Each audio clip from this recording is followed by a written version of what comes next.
Подготовка к выборам Южогорку Кенеш, назначенный на 4 октября 2020 года, набирает свои обороты. С учетом пандемии в этом году особый акцент сделан на обеспечении санитарно-эпидемиологических норм.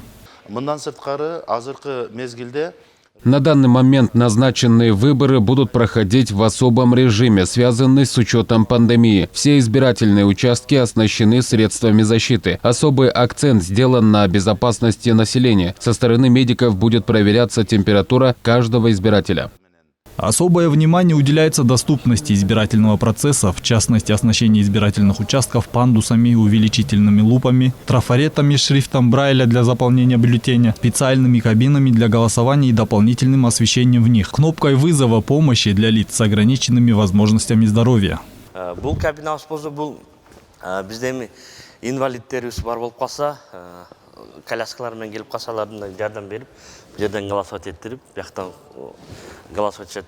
Наша съемочная группа побывала на избирательных участках номер 1064 и 1046, в котором соблюдены все меры безопасности. В частности, оснащены санитайзером. Члены участковых избирательных комиссий обеспечены масками и перчатками. Помещения участков регулярно дезинфицируются, как и оборудование по идентификации избирателей. В частности, сканер отпечатков пальцев обрабатывается спиртовыми салфетками до и после каждого избирателя. В день выборов сотрудники санэпидемстанции будут осуществлять температурный контроль избирателей. Кроме того, для обеспечения социального дистанцирования территория избирательного участка разграничивается специальными отметками для соблюдения дистанции в 1,5–2 метра. На данный момент у нас организационный момент уже все готово на 90%. Мы уже подготовили грязности, аппаратуру полностью приготовили.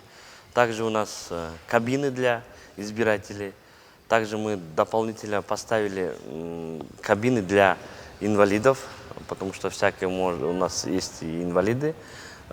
Также у нас здесь приготовлены все места для наблюдателей, для представителей разных партий. По данным ЦИК, всего по республике были подготовлены 2475 избирательных участков, из них 45 находятся за границей и 233 приходятся на столицу. Всего насчитывается 3 523 523 избирателей, которые имеют право на голос. По сравнению с предыдущими выборами в Южогорку Кенеш в 2015 году количество избирателей увеличилось. В ЦИК заверили, что все мероприятия в рамках выборного процесса проводятся вовремя. В общей сложности состав членов комиссии, включая операторов, составляет порядка 37 тысяч. Бюллетени отпечатаны и доставлены в каждый избирательный участок. Начиная с завтрашнего дня начнутся предварительные голосования на основе ранее поданных заявлений со стороны избирателей. Эти списки будут вывешены на каждом избирательном участке. Стоит отметить, в Кыргызстане, где был объявлен переход на парламентскую форму правления, победившие на выборах партии формируют коалицию и правительство. Однако предполагается, что в последние годы это правило не соблюдалось в полной мере, так как влияние президента страны остается сильным. Азамат Кенжешев, Гульчуро Казымкулов, Нью ТВ.